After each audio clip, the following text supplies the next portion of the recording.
The wonderful thing about being in a bookshop is that you can be anywhere in the world and you will find a little corner for yourself. Because bookshops are the same the world over, actually. Whatever the books that are in there, there is the sense that you walk in off the street, you're a stranger in a strange place, strange time of night, don't know anyone, but the books are your friends. So I always, when I'm travelling, find a bookshop. It's almost the first thing I do, just to root myself. Often writers are asked if they have a favourite bookshop, and of course that is a question you can never answer, for all the obvious reasons. But I suppose that many of the things that have been really important to me have happened here in the Waterstones flagship store in Piccadilly.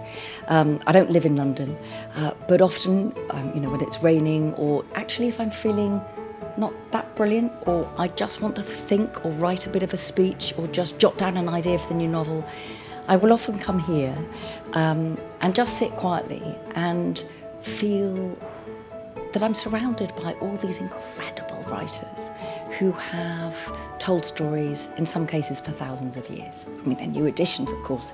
And then, of course, that gives you that extra thrill when you do that terrible, terrible thing and you go, oh, they do have some of my books, what a relief. My earliest memories of bookshops, I grew up in a town in Sussex, Chichester, which is where I now live. And in those days there was a W.H. Smith's. And so I do have the memory of that old style.